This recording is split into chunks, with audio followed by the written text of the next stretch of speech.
오늘이 2023년의 마지막 주일인데 한 해의 마지막 주일을 주님 앞에 올려드리면서 어떤 마음을 가지고 예배를 드릴까, 어떻게 하면 주님이 가장 기뻐하실까, 이런 생각을 하면서 오늘 우리들은 이 자리에 모인 줄 믿습니다. 송구영신은 특별한 시간이에요. 왜냐하면 한 해를 돌아보면서 이제 마무리를 하는 시간이고, 또 반면에 새해를 시작하기 위한 준비를 하는 시간입니다. 그러니까 어떻게 보면 과거와 미래가 함께 생각해 보는 이제 그러한 시간이기 때문에 이 송구영신 이 예배는 너무나 중요한 게 아닌가 싶어요. 이렇게 중요한 예배를 드리는 시간에 하나님께서 여러분의 심령에 큰 은총을 베풀어 주시기를 축복합니다. 이제 송구영신, 뭐 오늘이 주일 예배기는 하지만 사실은 이 예배가 송구영신 예배입니다. 그래서 이 예배를 드리는데 중요한 마음이 두 가지가 있어요.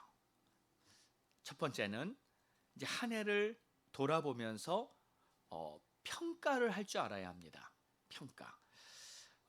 왜냐하면 평가가 돼야 감사도 드릴 수 있고 회개도 할 수 있습니다.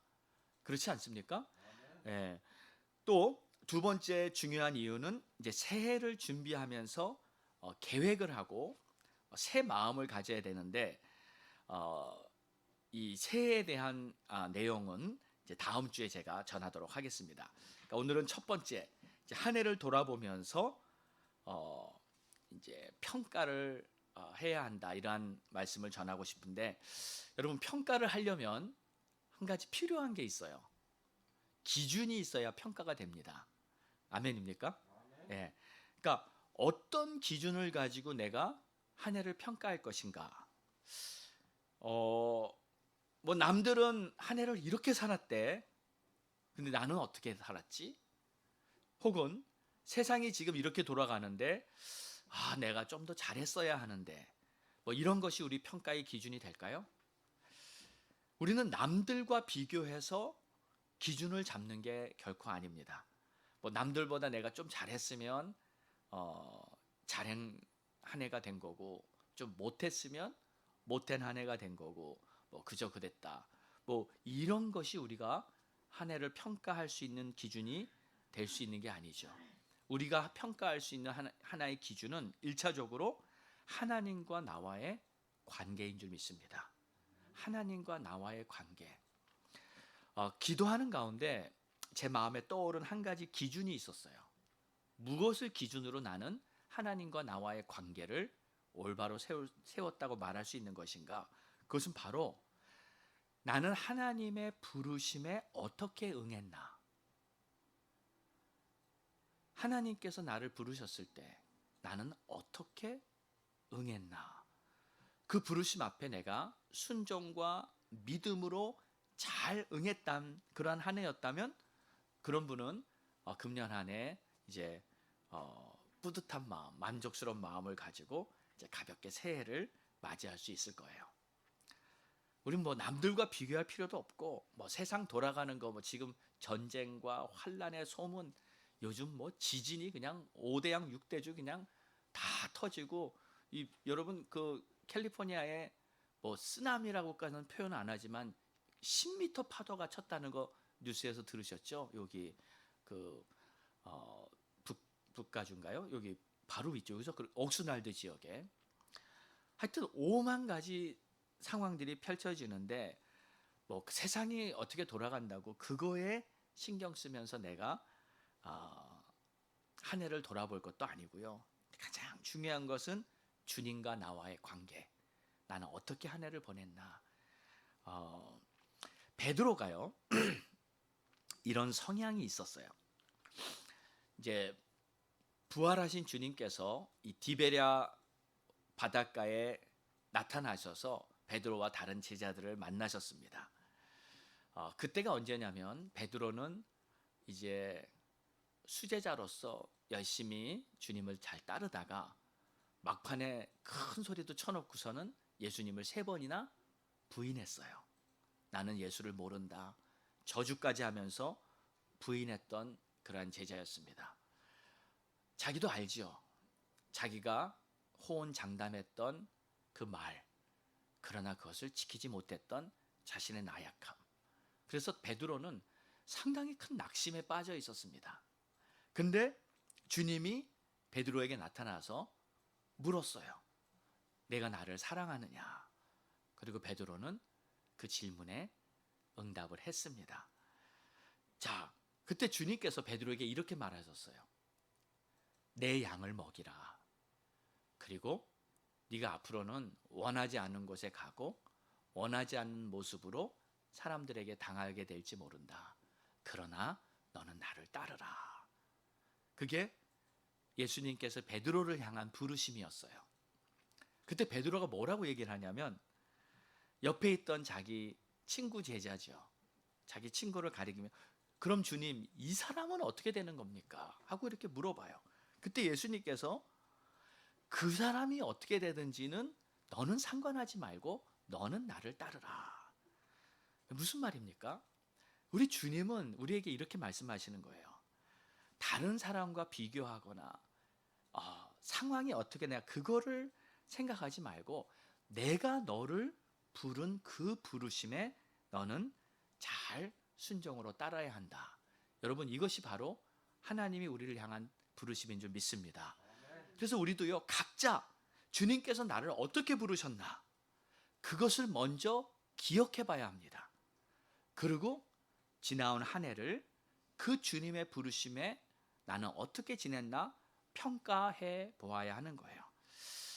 여러분 주님께서 여러분을 부르셨다는 거 믿으십니까? 그래서 여러분이 오늘까지 이 자리에 계신 거예요. 하나님께서 나를 부르시고 하나님께서 나를 통해서 역사하는 거예요. 우리 다 같이 한번 선포해 보겠습니다. 하나님께서 나를 부르셨습니다. 아멘. 하나님께서 나를 부르신 거예요. 사람들이 부른 게 아니고요. 환경에 밀려서 내가 여기까지 온 게 아니고요. 그래서 오늘 이 하나님께서 나를 부르셨는데 하나님의 부르심 중에 이 4가지 중요한 부르심을 성경에서 말하고 있는데 오늘 이 4가지 부르심에 대해 한번 본문 말씀을 보겠습니다. 우리 9절 우리 다 같이 한번 크게 다시 한번 읽어볼까요? 시작. 너희는 택하신 족속이요 왕 같은 제사장들이요 거룩한 나라요 그의 소유가 된 백성이니 이는 너희를 어두운 데서 불러내어 그의 기이한 빛에 들어가게 하신 이의 아름다운 덕을 선포하게 하려 하심이라. 아멘. 아멘.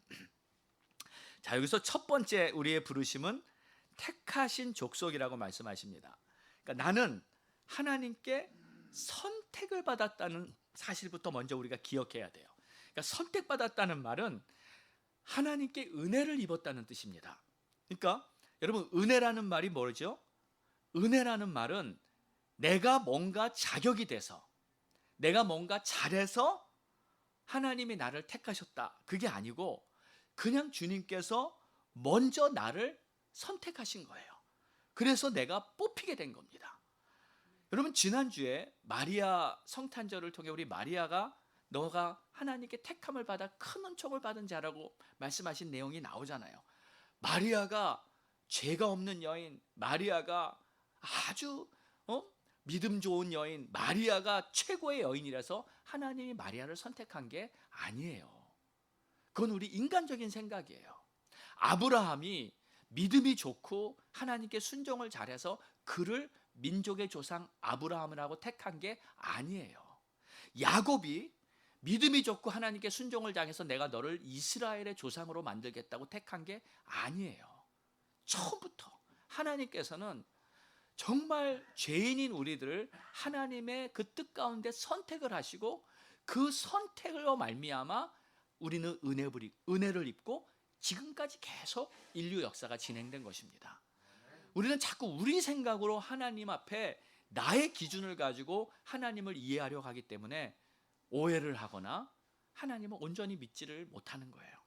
선택받았다는 그 자체가 바로 하나님께서 나에게 은혜를 베푸셨다는 뜻인 줄 믿습니다. 그러니까 우리는 먼저 은혜를 받고 시작한 거예요. 그렇죠? 열심히 해서 은혜 받아야지가 아니라 이미 은혜를 받고 우리는 시작을 한 거예요. 그래서 하나님께서 나를 택하셔서 오늘까지 이 자리에 우리가 왔다는 거, 그리고 하나님의 크신 선택이 나를 지금까지 지켜주셨다는 거. 근데 이렇게 하나님께 선택을 받았다는 말을 들을 때 많은 사람들이 이 감격을 안 해요. 감동을 안 합니다. 우리 교회는 그래도 좀 감동하시는 것 같은데 많은 사람들이 뭐 그래요? 하고 하나도 감격을 안 해요. 근데 거기에는 이유가 있어요. 왜냐하면 이 선택이라는 단어의 뜻을 잘 몰라서 그래요. 우리도 선택을 하잖아요. 우리도 매일같이 뭐 선택을 하며 살아요. 옷 입는 것도 선택하고 뭘 먹을까도 선택하고. 근데 우리도 이렇게 선택을 하면서 이제 이 선택이란 단어에 대해 우리가 갖고 있는 개념이 있어요. 그건 뭐냐면 선택은 맞기도 하고 틀리기도 하다. 여러분 선택하면서 평생을 사시면서 선택을 잘 해가지고 아주 정말 뿌듯했던 적 있으시죠? 예. 근데 선택을 잘못해서 완전히 아주 그냥 큰 실수나 또는 큰 고통이나 어려움을 당한 적도 있으시죠? 예. 그러니까 우리가 선택하는 것은 완전하지가 않아요. 우리가 선택하는 것은 반반이에요. 성공할 확률, 실패할 확률. 그러니까 하나님이 나를 선택했다고 말씀하실 때도 거기에 대해 감격이 없어요. 선택하셨나 보네 하고 그냥 지나가 버려요. 근데 이 선택하셨다는 그 말 자체 안에 모든 게 다 들어가 있습니다. 모든 게 다 담겨 있어요. 하나님이 나를 선택하셨기 때문에 그 선택으로 말미암아 모든 것이 완성이 되는 거예요. 나의 구원이 완성되고 내 삶의 완전함이 완성되고 거룩함이 완성되고 모든 것이 하나님의 선택으로 완성돼요. 여러분 보세요. 하나님이 전지전능하심을 믿으시죠? 하나님은 모든 것을 아시고 능치 못함이 없으십니다. 그분이 나를 선택하셨을 때 내가 부족하고 내가 실수가 많고 내가 허물이 많은 거 알고 선택하셨나요? 모르고 선택하셨나요? 다 알고 선택하셨어요. 하나님이 아브라함을 선택하셨을 때 그 아브라함은 정말 비굴한 모습이 있었어요. 아브라함은 거짓말쟁이였어요. 아브라함은 믿음이 없었어요. 그럼에도 하나님은 아브라함에게 꿈을 주시고 아브라함을 결국 위대하게 만드셨어요. 아브라함이 잘해서가 아니라 하나님이 아브라함을 그렇게 만드신 거예요. 여러분 때로 우리가 우리 자신을 볼 때 스스로 낙심하기도 하고 좌절하기도 합니다. 근데 주님은 우리를 보실 때 절대 낙심하고 좌절하지 않으세요. 왜냐하면 이미 우리의 모든 것을 다 아시기 때문에. 주님께서 제자들을 부르셨을 때 이 베드로가 물 위를 걷다가 의심해서 물에 빠질 것 다 아셨어요. 큰 소리치고 장담했지만 3번이나 부인할 거 주님 다 아셨어요. 그럼에도 불구하고 우리 주님께서는 그를 소중하고 귀한 제자로 끝까지 인정해 주시는 거예요. 그러니까 하나님께서 우리를 부르셨을 때 하나님의 부르심에는 결코 후회하심이 없어요. 하나님은 우리를 보고 낙심하지 않으세요. 하나님은 우리를 보고 좌절하거나 우리를 보고 슬퍼하지 않으세요. 왜? 하나님이 우리를 창조하셨잖아요. 나를 완전히 아시잖아요. 이미 나에 대해 모든 것을 아시는 그분께서 나를 선택하셨을 때 그 선택부터 마지막 날까지 하나님은 이미 완전한 계획을 가지고 우리를 선택하신 줄로 믿으시기 바랍니다.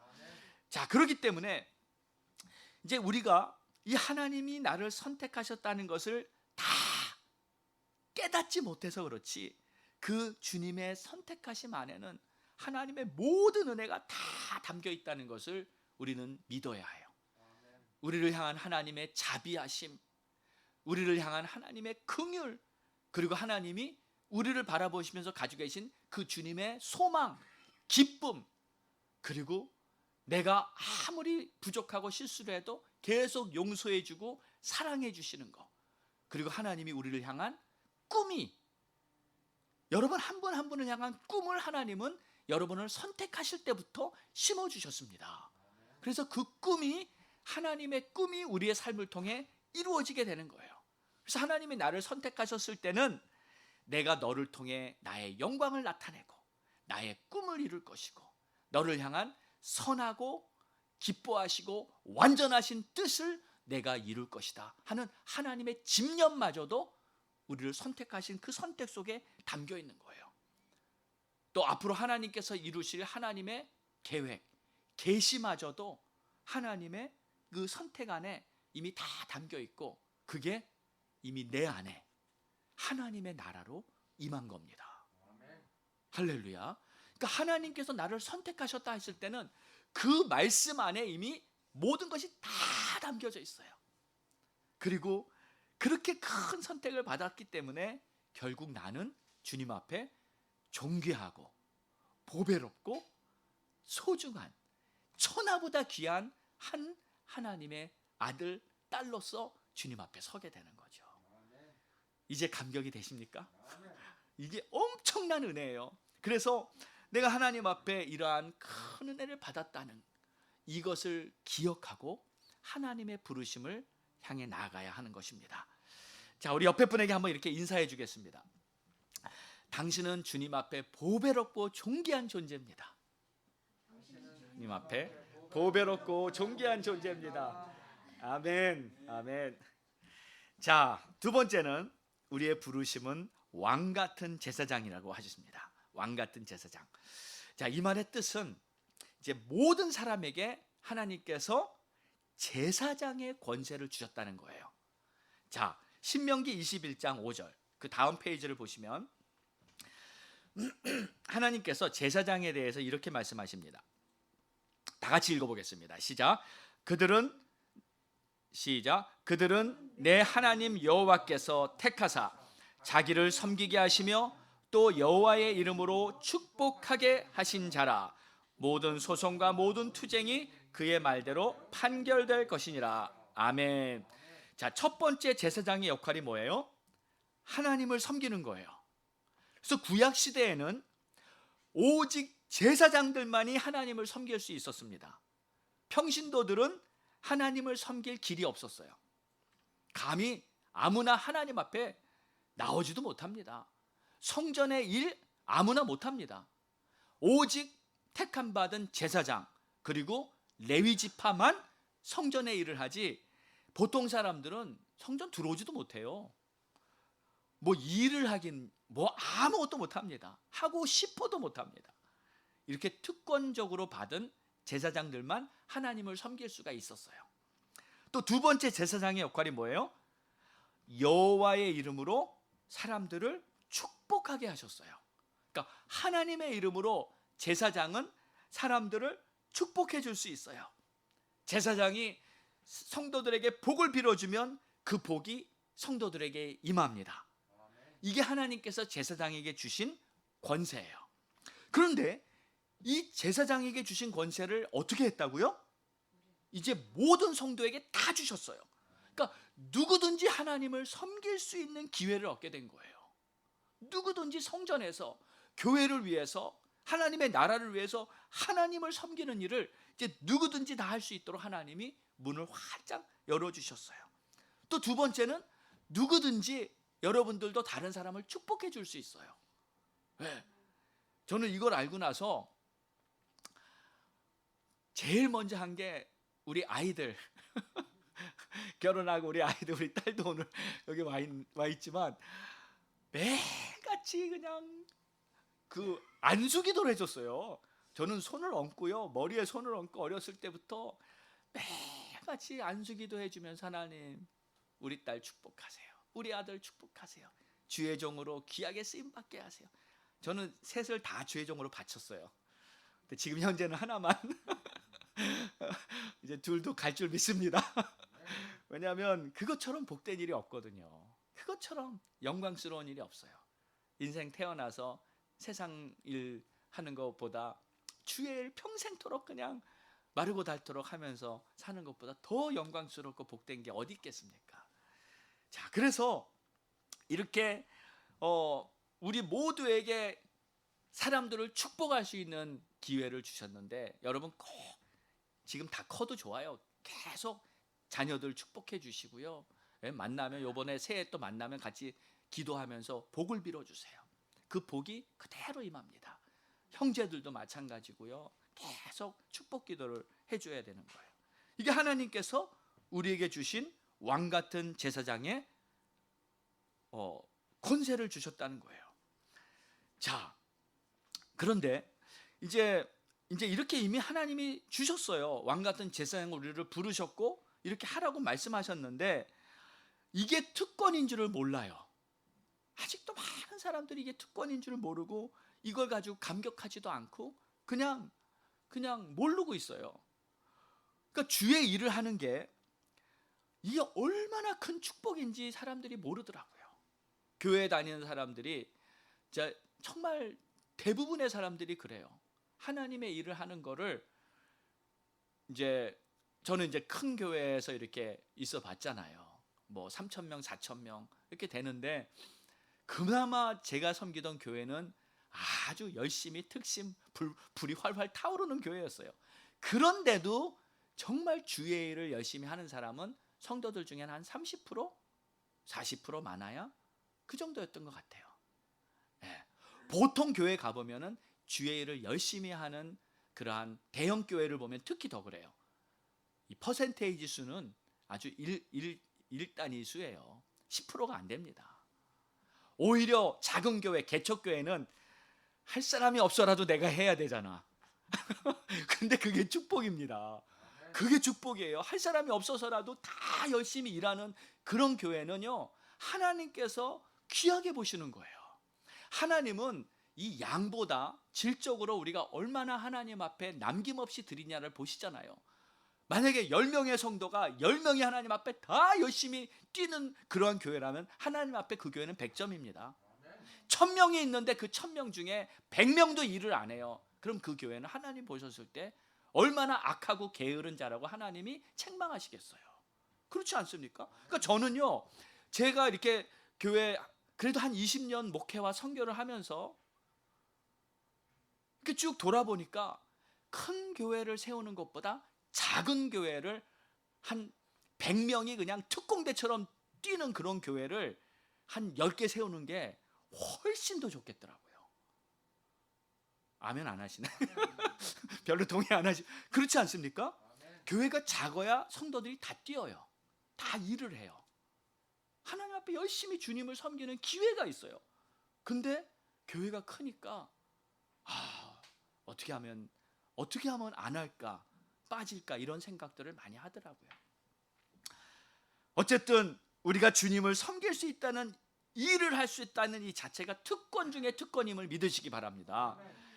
그래서 하나님께서는 나를 통해서 주님을 섬기고 또 나를 통해서 다른 사람을 축복해 주라고 이렇게 하셨는데, 또 어떤 분은 이런 생각을 해요. 내가 무슨 자격이 있냐, 내 믿음 가지고 무슨 다른 사람을 축복을 해주냐. 근데 이미 주님이 다 아신다니까요. 내 믿음의 수준을 내가 어느 정도인지 주님이 다 아세요. 그걸 가지고 우리 보고 쓰임 받으라는 게 아니라 하나님의 이름으로, 내가 하는 게 아니잖아. 하나님의 이름으로 다른 사람을 축복해 주는 거. 내 입만 빌려서, 내 손만 빌려서 다른 사람을 축복해 주는데, 그것도 못하면 안 되죠. 해야 합니다. 하나님께서 우리를 통해서 하나님의 나라를 세워가시는 일에 우리를 부름받으신 줄로 믿으시고, 하나님께서 나를 쓰시겠다면 여러분의 삶을 열심히 들여서 쓰임받는 여러분 되시기를 축복합니다. 근데 이게 본래 아브라함의 부르심이었어요. 그러니까 아브라함을 하나님께서 내가 너에게 복을 주어 너로 큰 민족을 이루러 그 민족이 다 복을 받게 하리라. 그게 아브라함에게 주신 복을 이제는 모든 사람에게 다 주셨다는 거예요. 내가 하늘의 복을 나누는 그런 자라는 걸 믿으시고 여러분 주님 앞에 귀하게 쓰임 받으시기를 축복합니다. 제가 며칠 전에 이 LA에 있는 어떤 기독교 신문사에서 전화를 받았어요. 그 사장님을 몇 달 전에 이렇게 그 우리 목회자 모임에 이렇게 해서 만나가지고 뭐 자기 비전을 막 얘기하더라고요. 비전이 뭐냐면 힘든 교회들, 조그만 교회들, 미자립 교회들을 좀 이렇게 도와줘서 교회가 잘 되게 하고 싶대요. 얼마나 좋아요. 그래서 제가 내가 하겠다고 하는 말이 여기까지 나왔는데 그 말을 안 하고, 왜냐면 이게 목사님들 같이 모인 전체니까. 그래서 우리 목회자들 모임이 하루도 우리가 한 교회라도 우리가 좀 돕자고, 그래서 제안을 했는데 아무도 예스를 안 하더라고요. 아무도 이렇게 저걸 안 해요. 그래서 그냥 그러고 흐지부지 끝났어요, 그때는. 근데 이 사장님이 전화가 왔어요. 그래서 몇 달 만에 이제 또 연락을 받아가지고 이제 얘기하다가 그 비전을 얘기하고 또 그러는 거예요. 그래서 내가 제가 해드릴게요, 목사님. 네, 제가 한 교회 섬기겠습니다. 그러면서 마음에 감동이 오는 거예요. 그래가지고 그랬더니 아니 목사님이 도움을 받으셔야 될 판인데 무슨 누구를 섬기냐고 그러는 거예요. 그래서 아니죠. 하나님께서 나를 통해 다른 교회를 세우는 축복의 길을 여신다면 제가 그게 쓰임 받아야 될 저에게 축복이죠 하고 제가 이제 아멘을 하고 이제 그렇게 하기로 했어요. 할렐루야. 잘했죠? 그럼요. 우리는 그래서 많은 교회를, 기회를 주셨을 때 많은 교회를 섬기고 세우고 하면서 하나님의 나라가 세워지게 해야죠. 그게 저는 하나님의 뜻이라고 믿습니다. 자, 또 보십시오. 세 번째 보니까 하나님의 거룩한 나라로 부르심을 받았습니다. 거룩한 나라로 부르심을 받았다는 말은 나를 통해 하나님의 나라를 만드시겠다는 주님의 비전이죠. 그거를 이루기 위해 나를 부르신 거예요. 주님의 꿈을 이루기 위해 나를 부르신 거예요. 그래서 이 거룩한 나라는 이제 내가 예수 믿기 시작한 때부터, 부르심을 받을 때부터 내 안에서 이미 시작이 됐습니다. 하나님의 나라는 이미 내 안에서 시작이 됐어요. 마치 농부가 밭에 씨를 뿌려놓은 것처럼 우리 안에 복음의 씨앗이 떨어졌고요, 예수 그리스도께서 하늘에 미리 돼서 십자가에서 피 흘려 죽으시면서 우리의 죄를 깨끗이 씻어 우리를 거룩한 하나님의 자녀로 삼아주셨다는 이 사실을 믿는 순간부터 내 안에서는 하나님의 나라가 시작된 거예요. 내 심령 안에서. 그래서 이 천국 복음이 내 심령에 떨어졌을 때부터 거룩한 나라는 내 안에 시작됐고, 이제 그때부터 누가 열심히 물을 주고 가꾸어서 그 씨앗이 자라서 열매 맺게 했는가, 그것은 각자의 몫입니다. 나를 통해 과연 몇 명이 전도받고, 나를 통해 과연 몇 명이 예수님을 알게 되고, 나를 통해 과연 몇 명이, 얼마나 많은 사람들이 예수 그리고 복음 그리고 교회가 세워지는 일에 하나님이 나를 쓰셨나, 그것은 나의 열심에 따라서 열매가 맺어지게 되는 거예요.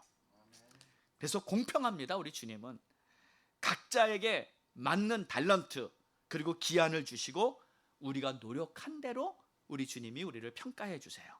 그래서 이 내용은 달란트의 비유를 통해 아주 잘 설명해 주셨어요. 각자에게 어떤 사람은 좀 많은 달란트도 갔어요. 어떤 사람은 적게도 갔어요. 그런데 이제 주님이 평가하실 때 한 가지를 책망하셨던 게 있는데, 그 한 달란트 받았던 그 사람이 뭐라고 얘기를 합니까? 이렇게 얘기합니다. 그 종이 주인은 심지 않은 데서 거두고 뿌리지 않은 데서도 모으시는 분이라고 생각합니다. 그래서 저는 그냥 가만히 놔뒀습니다. 이렇게 말을 하니까 이 주인이 와서 크게 책망을 하잖아요. 너는 악하고 게으른 종이다. 근데 이 말씀을 잘 보면 이 종이 가졌던 믿음이 있습니다. 뭐예요, 믿음이? 주인은 심지도 않아도 거두고 뿌리지도 않아도 다 거두는 그런 능력의 분입니다라는 믿음을 가진 거예요. 그 생각이 그 믿음이에요, 그 사람의. 근데 그 믿음은 어떤 믿음이에요? 잘못된 믿음이에요. 이상한 믿음이에요. 믿음이 아닌 믿음이에요. 그것은 주님 앞에 책망을 받을 믿음이죠. 그러니까 가짜 믿음이죠. 주님은 우리에게 뭐라고 말씀하시냐면 열심을 내라. 아멘입니까? 열심을 내라. 쉬지 말고 기도해라. 때를 얻든지 못 얻든지 전도를 해라. 그리고 가정에서 부모들은 자녀들을 주의 말씀으로 훈계하라. 그리고 이웃들에게는 선을 행하라. 이것이 하나님이 우리에게 말씀하신 사명이에요. 그리고 우리는 이 명령을 받았습니다. 이 명령을 따르기 위해 우리는 열심을 내야 할 줄 믿습니다. 자, 그래서 이 명령에 순종해서 하나님께서 내 안에 심어주신 하나님의 나라를 위해 열심히 힘쓴 사람은 반드시 주님 앞에서 큰 상급과 칭찬이 있을 거예요. 그리고 그것을 우리는 힘써 이루기 위해서 매일매일 열심히 살아야 하는데, 우리가 이제 2023년을 돌아보면 나는 어떻게 살았나? 이 말씀 앞에 나는 어떤 열심으로 살았나? 혹시 부족하고 후회스럽고 좀 회개할 부분이 있으면 오늘 회개하면 되고요. 그리고 돌아보니까 정말 나는 최선을 다하고 주님 앞에 잘했습니다. 그러면 마음에 뿌듯하고 또 주님이 주시는 칭찬을 바라보는 그러한 위로도 있을 것입니다. 근데 이제 우리가 이러한 순간에 우리가 서 있는데, 하나님께서는 분명히 우리에게 열심히 최선을 다해서 일을 하라고 말씀을 하시는데, 이 기회라는 것이 그래요. 2024년에 이제 또 기회가 올 겁니다. 그렇죠? 근데 어떤 경우에는 기회가 안 오는 경우도 있어요. 저는 지난 5년을 보니까, 물론 팬데믹이라는 사고도 있고 했지만 지난번 교회도 그렇고요. 매년 한두 명씩 이렇게 젊은 사람들이 죽었어요. 30, 40대. 그러니까 나이 드셔서 노인들이 돌아가시는 거는 순리니까 그것은 예수 잘 믿다 가시면 오히려 기쁜 일이죠. 네, 기쁜 일입니다. 이제 영원한 안식에 가셨으니까. 근데 30, 40대, 50대 정도면 이제 인생이 한창 이제 클라이막스, 한창 열매를 맺어야 할 꽃 같은 나이에 예기치 않은 일로 갑자기 사고나 그런 일로 죽었다 했을 때는 사실 참 마음이 안타깝습니다. 그런데 이제 우리가 그런 모습을 보면서 이 기회라는 거, 항상 오늘이, 지금이 마지막일 수도 있다, 이러한 마음을 가지고 최선을 다하는 그러한 마음을 품을 때 우리는 시간을 헛되게 낭비하지 않고 그날 하나님이 기뻐하시는 그러한 모습으로 살게 될 줄 믿습니다. 자, 그래서 이제 마지막 네 번째를 보면 그의 소유된 백성이라고 하셨어요. 이 말이 무슨 뜻이냐면, 하나님께서 너는 내 것이다, 내가 너를 지명하여 불렀나니 너는 내 것이다 하는 그 말씀이에요. 그러니까 이제 내 인생은 더 이상 내 인생이 아닙니다. 사실 나는 하나님의 거예요. 예수님의 거예요. 그러니까 예수님께서 십자가에서 죽으심으로 말미암아 그의 거룩한 피값 주고 여러분을 사셨어요. 그래서 마지막에 다 이루었다, All is finished, 그렇게 번역이 됐지만 원어에 보면은 테텔레스타이라는 말은 paid in full이라는 뜻이에요. 그러니까 상업용 용어입니다. paid in full이 뭐예요? 완불했다는 거 아니잖아요. 완불. 그러니까 우리가 돈을 지불해도 월부로 또는 분할금으로 이렇게 낼 수도 있는데, 그게 아니라 풀로 다 완불을 한 거예요. 그러니까 내 인생을 완전히 사신 거예요, 주님이. 그리고 내 인생을 통해 예수님의 뜻이 이루어지게 하기 위해서 이제 우리의 삶을 주님이 쓰시는 겁니다. 그게 나의 인생이에요. 그래서 오직 우리는 주님의 뜻을 따라 살겠다고, 그러나 여전히 남아있는 나의 자아가 자꾸 내 생각, 내 뜻대로 하려는 그러한 경향을 우리는 많이 보잖아요. 그거를 죽이고 주님의 뜻에 순종하려는, 사실 이거는 몸부림을 쳐야 합니다. 그냥 저절로 안 되더라고요. 몸부림치면서 하나님 앞에, 그리고 혼자 안 될 때는 서로 막 격려하고, 그래서 교회가 필요한 거예요. 그래서 공동체가 필요한 거예요. 그러니까 믿음 좋은 사람, 순종 잘하는 사람, 본이 되는 사람이 교회에 반드시 있어야 돼요. 그래서 그 사람을 보면서 서로가 도전을 받고요. 예? 그리고 정말 하나님의 사람으로 인정받는 사람들이 교회에서 빛을 나타내면서 그 빛을 통해서 다른 사람들이 아, 저렇게 예수 믿는구나. 저는 제가 집사 때 정말 그 보는 우리 장로님들, 안수 집사님들, 구역장님들, 교구장님을 통해서 다 본을 받았어요. 목사님한테 배운 거 거의 없어요. 목사님한테 배운 거는 제가 주의 종이 되면서 아, 목회는 저렇게 하는구나, 그걸 배운 거지, 신앙생활은요 다 저는 장로님, 안수 집사한테 배웠어요. 새벽 기도 어떻게 나가서 기도하는 모습, 아, 저렇게 기도하는구나. 그냥 집은 엉망인데 교회를 위해서 다 내려놓고 그냥 교회 섬기는 모습 보면서 아, 저렇게 하나님의 나라를 위해 희생하는구나. 물론 뭐 욕하는 사람들도 있었어요. 아니, 집은 저렇게 팽개쳐 놓고 어떻게 교회를 저렇게 섬기나. 균형을 좀 잡으면 좋은데 욕하는 사람들을 봤어요. 근데 제 눈에는 그렇게 안 보이더라고요. 제 눈에는 저분은 정말 하나님 앞에 자신의 모든 것을 희생하며 주님을 섬기는 그러한 믿음의 사람이구나. 저는 그렇게 보였어요. 그리고 그렇게 하기 위해서 애쓰면서 믿음을, 신앙생활을 배운 것이죠. 자, 우리가 주님의 뜻을 따라 살기 위해서 이렇게 한번 결단하고 새해를 맞이는 그러한 저와 여러분 되시기를 주의 이름으로 축원합니다.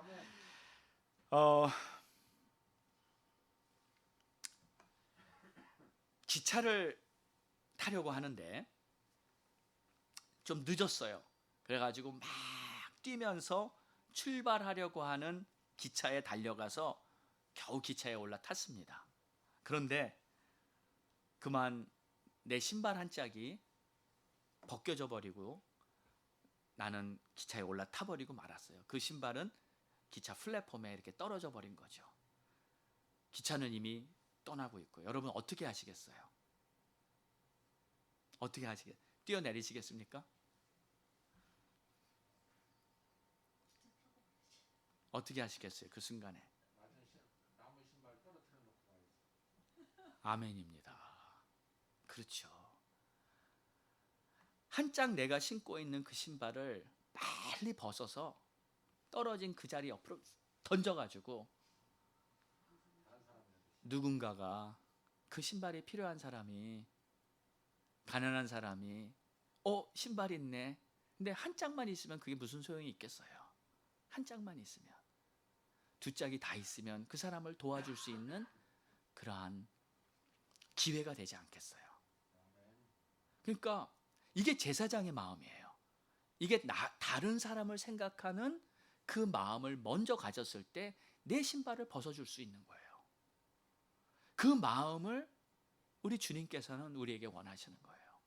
그리고 그 마음을 가지고 살 때 우리는 정말 하나님께서 왕같은 제사장으로 내가 너희를 통해서 하나님의 나라를 세우고 다른 사람을 축복하고 내가 너희를 통해서 아름다운 영광받을 그러한 하나님의 나라를 세우리라 하는 그 뜻이 이루어지게 되는 줄 믿습니다. 우리 이제 한 해를 마무리하는데 이러한 마음을 가지고 새해를 또 힘차게 시작할 수 있는 저와 여러분 되시기를 축복합니다. 우리 기도하겠습니다.